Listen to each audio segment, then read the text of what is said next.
नमस्कार, मैं आचार्य सरिता मिश्रा वैदिक ज्योतिष शिक्षण संस्थान में आप सभी दर्शकों का हार्दिक अभिनंदन करती हूँ।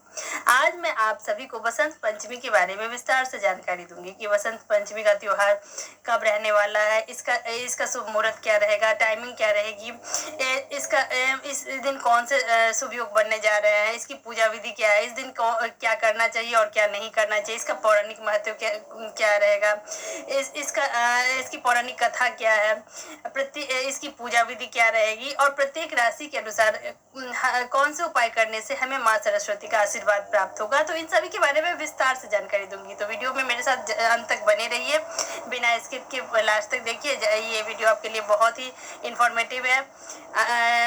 ये जानकारी आप सभी को बहुत ही अच्छी लगेगी। जानकारी अच्छी लगे तो मेरे वीडियो को लाइक करें, चैनल को सब्सक्राइब करें, अगर चैनल पे पहली बार आए हैं तो बेल आइकन को प्रेस करें और इस वीडियो को अपने दोस्तों रिश्तेदारों में ज़्यादा से ज़्यादा शेयर करें ताकि वो भी इस जानकारी का लाभ उठा सके। और यदि किसी को अपनी कुंडली मुझसे एनालाइज करवानी है तो मेरे मोबाइल नंबर 8383904847 पे कॉल करके मुझसे अपनी कुंडली एनालाइज करवा सकते हैं। तो इसी के साथ चलिए हम जानते हैं कि बसंत पंचमी का त्योहार में क्या सब खास होने वाला है। शिक्षा व ज्ञान की देवी माँ सरस्वती की पूजा के लिए बसंत पंचमी के पर्व का बहुत ही विशेष महत्व होता है।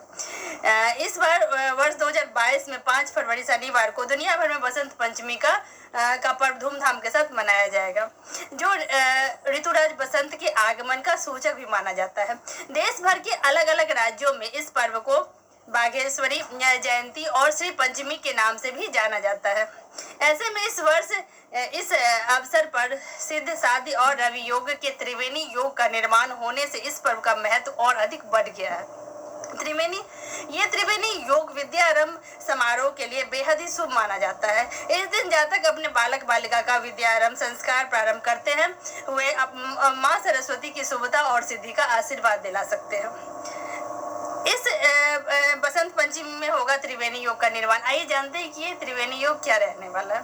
हिंदू पंचांग के अनुसार बसंत पंचमी प्रत्येक वर्ष माघ मास के शुक्ल पक्ष की पंचमी तिथि को मनाई जाती है और इस वर्ष ये तिथि 5 फरवरी को प्रातः 3:49 पर रविवार के दिन प्रातः 3:49 तक रहेगा। ऐसे में इस अवसर पर 4 फरवरी को 7:10 से 5 फरवरी को शाम 5:40 तक ये सिद्ध योग रहने वाला है।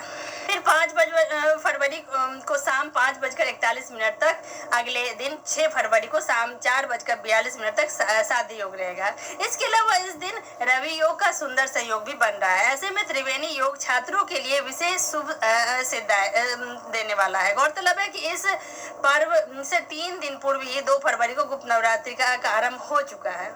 सनातन धर्म में शिक्षा के लिए बसंत पंचमी का दिन विशेष होता है। स्वयं गीता में भगवान श्री कृष्ण ने इस पर्व की विशेषता की व्याख्या करते हुए कहा है कि ऋतुओं का बसंत समस्त 6 ऋतुओं में से बसंत ऋतुराज सबसे पूजनीय माने जाते हैं, क्योंकि इस अवसर पर ही प्रकृति अपना सुंदर नया रूप धारण करती है, जिससे चारों ओर का वातावरण में हरियाली देखी जाती है। इसीलिए इस पावन दिन विद्या की देवी माँ सरस्वती का पूजन कर भक्त उनकी इच्छा अनुसार फल प्राप्त कर सकते हैं। इसी दिन विद्यारंभ समारोह का आयोजन भी करना अति शुभ माना जाता है। सभी शुभ कार्यों के लिए यह दिन विशेष होता है। आइए जानते हैं, शास्त्रों में बसंत पंचमी का दिन दोष मुक्त माना गया है। यही कारण है कि इस दिन विद्यारंभ संस्कार के अलावा बड़ी संख्या में विवाह, मुंडन समारोह, यज्ञोपवीत, कर्णवेद, गृह प्रवेश और वाहन की खरीदारी जैसे शुभ मांगलिक कार्य फलित होते हैं। अब ये जानते हैं कि बसंत पंचमी के दिन किन बातों का हमें खास ध्यान रखना चाहिए। माँ सरस्वती की पूजा करते समय बसंत पंचमी के दिन हमें विशेष रूप से कुछ बातों का ध्यान रखना अत्यंत ही आवश्यक है। सुबह उठकर सबसे पहले स्नान कर नए वस्त्र धारण करना चाहिए। इस दिन हमें पीले रंग के कपड़े पहनने चाहिए, क्योंकि धार्मिक मान्यताओं के अनुसार माँ सरस्वती की उत्पत्ति के दौरान ब्रह्मांड में 3 रंग लाल, पीला और नीला प्रकाश की आभा लिए हुए थी। इसमें से सबसे पहली पीली आभा दिखी थी, इसीलिए पीला रंग माँ सरस्वती को अत्यंत ही प्रिय है। इस दिन भूलकर भी काले, लाल और रंग बिरंगे वस्त्र नहीं पहनने चाहिए हमें। बसंत पंचमी के दिन सात्विक भोजन करें, मांस मंदिरा से दूर रहना ही शुभ होता है। इस दिन विधि अनुसार ज्ञान व शिक्षा की देवी माँ सरस्वती की पूजा करें। इस दौरान भूल से भी किसी को अपशब्द न कहें और न ही अपने मन में किसी के लिए बुरे विचार लाएं। क्योंकि बसंत पंचमी के दिन ही बसंत ऋतु की शुरुआत होती है, इसीलिए इस दिन पेड़ पौधों की कटाई छटाई करना वर्जित माना जाता है। अब जानते हैं कि बसंत पंचमी का धार्मिक क्या महत्व है। बसंत पंचमी को देवी सरस्वती की जन्मोत्सव के रूप में भी मनाया जाता है। धर्म ग्रंथ के अनुसार इस दिन ही देवी सरस्वती प्रकट हुई थी। तब समस्त देवी देवताओं ने माँ सरस्वती की स्तुति की थी। इस स्तुति से ही वेदों की ऋचाएं बनी और उनसे वसंत राग का निर्माण हुआ। यही कारण है कि इस दिन को वसंत पंचमी के रूप में मनाया जाता है। वसंत ऋतु 6 ऋतुओं में सर्वाधिक लोकप्रिय माना जाता है और इस ऋतु में प्रकृति का सौंदर्य मन को मोहने वाला होता है। इस ऋतु का स्वागत करने के लिए माघ महीने के 5वें दिन भगवान विष्णु और कामदेव की पूजा की जाती है। मान्यता है कि इस दिन पति पत्नी द्वारा वसंत पंचमी के दिन भगवान कामदेव और देवी रति को षोडोपचार पूजा करने से सुखी वैवाहिक जीवन की प्राप्ति होती है।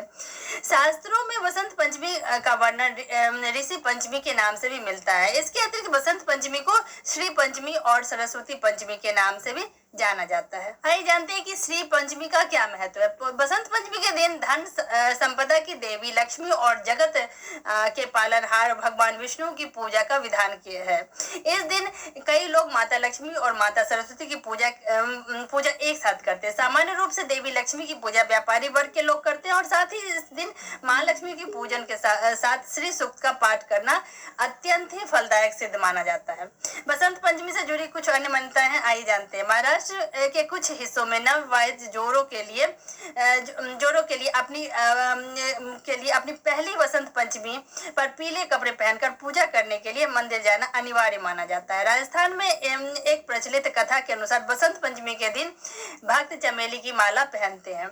इस त्योहार को पंजाब में वसंत के मौसम के आरंभ के रूप में मनाया जाता है। वहाँ सभी लोग बसंत पंचमी को पीली पगड़ी और पीले रंग का वस्त्र पहनकर पूरे उत्साह के साथ इस पर्व का आनंद उठाते हैं। इस दिन पंजाब में के कई जगह पतंगबाजी भी की जाती है। अब आइए जानते हैं कि बसंत पंचमी का पर्व कहाँ मनाया जाता है। बसंत पंचमी को वसंत ऋतु की शुरुआत का प्रतीक माना गया है, जो ज्ञान एवं शिक्षा की देवी माँ सरस्वती को समर्पित है। इस त्योहार को देश के उत्तरी, पश्चिमी और मध्य हिस्सों में धूमधाम और श्रद्धा भाव के साथ मनाया जाता है। इस हिंदू त्योहार को नेपाल में भी अत्यधिक जोश के साथ मनाते हैं लोग। अब आइए जान ले कि बसंत पंचमी से जुड़ी कथा धार्मिक ग्रंथों में क्या बताया गया है। पौराणिक कथाओं के अनुसार ब्रह्मा जी पृथ्वी पर भ्रमण कर रहे थे और उन्हें अपने संसार में किसी कमी का आभास हुआ। इसके पश्चात उन्होंने अपने कमंडल से जल निकालकर धरती पर छिड़का। तभी वहां श्वेत वर्ण वाली, हाथों में पुस्तक माला और वीणा हाथ में लिए हुए देवी प्रकट हुई। ब्रह्मा जी ने उन्हें सर्वप्रथम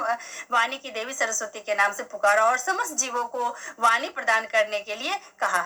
उस दिन से माँ सरस्वती ने अपनी वीणा के मधुर नाद से समस्त प्राणियों को वाणी प्रदान की।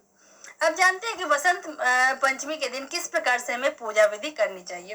बसंत पंचमी का सनातन धर्म में अत्यधिक महत्व है और इस दिन पीले रंग का उपयोग शुभ माना जाता है। इस दिन देवी सरस्वती सहित भगवान विष्णु, कामदेव और श्री पंचमी का पूजन किया जाता है। इस दिन देवी सरस्वती की पूजा करना विशेष रूप से फलदायी है। बसंत पंचमी में माँ देवी सरस्वती की पूजा आइए जानते हैं कैसे करें।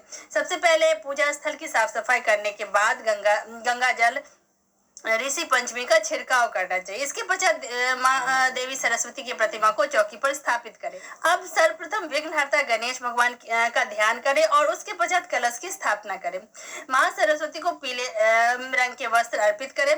इसके बाद देवी को रोली, चंदन, हल्दी, केसर, चंदन, पीले या सफेद रंग के पुष्प और पीले रंग के अक्षत अर्पित करें। देवी सरस्वती का आशीर्वाद प्राप्त करने के लिए सरस्वती स्तोत्र का पाठ करना चाहिए इस दिन। अब दोनों हाथ जोड़कर माँ सरस्वती का ध्यान एवं उनसे प्रार्थना करें। अंत में देवी सरस्वती की आरती करें और उन्हें प्रसाद रूप में पीली मिठाई का भोग लगाएं। अब जानते हैं कि प्रत्येक राशि के अनुसार इस दिन कौन से उपाय करने से हमें माँ सरस्वती का शुभ आशीष प्राप्त होगा। सबसे पहले जानते हैं कि मेष राशि के जातकों को इस दिन कौन से उपाय करने चाहिए। मेष राशि के जातकों को बसंत पंचमी से भगवान हनुमान जी की पूजा कर उनके उनके बाएं चरण का सिंदूर लेकर नित्य तिलक करना चाहिए। साथ ही हनुमान चालीसा का रोज पाठ करें। विद्या व बुद्धि के लिए का जप करने से मेष राशि के जातकों को शुभ लाभ की प्राप्ति होगी। वृषभ राशि के जातकों को माता सरस्वती के यंत्र या चित्र पर इमली के पत्ते 21 नग लेकर 11 पत्ते चढ़ाएं और 11 पत्ते अपने पास सफेद वस्त्र में लपेट कर रखें। इससे आपको अद्भुत सफलता की प्राप्ति होगी। मिथुन राशि के जातक उपचार पूजन कर भगवान गणेश को यज्ञोपवीत चढ़ाएं और 21 दुर्वा दल के अंकुर 21 बार ओम गण गणपति नमः मंत्र का जाप करते हुए चढ़ाएं और विद्या प्राप्ति के लिए ईश्वर भगवान गणेश से विघ्नहर्ता से प्रार्थना करें। कर्क राशि के जातकों को श्री ओम एंग सरस्वती नमः मंत्र का जाप कर मां सरस्वती के यंत्र या चित्र पर आम के बेर चढ़ाने चाहिए। सिंह राशि के जातकों को ओम एंग नमः गायत्री मंत्र ओम एंग नमः और संपुट का पाठ करने से इस दिन शुभ लाभ की प्राप्ति होगी। कन्या राशि के जातकों को ओम एंग नमः का जप करें और पुस्तक ग्रंथ इत्यादि का दान करें। राशि के जातकों को किसी ब्राह्मण कन्या को पूजन कर पुस्तक ग्रंथ और सफेद वस्त्र दान करना चाहिए और श्वेत मिठाई खिलाएं और ओम एंग नमः मंत्र का जाप करें। वृश्चिक राशि के जातकों को मां सरस्वती का पूजन कर श्वेत रेशमी वस्त्र चढ़ाएं। साथ ही कन्याओं को दूध से बनी मिठाई खिलाएं और ओम एम सरस्वती नमः मंत्र का जाप करें। धनु राशि के जातकों को मां सरस्वती को श्वेत चंदन चढ़ाएं और पूजन के पश्चात श्वेत वस्त्र का दान करें। मकर राशि के जातक ओम एंग सरस्वती नमः से मंत्रित कर ब्राह्मी नामक औषधि का सूर्योदय के पहले सेवन करें और इससे आपकी सफलता कदम चूमेगी।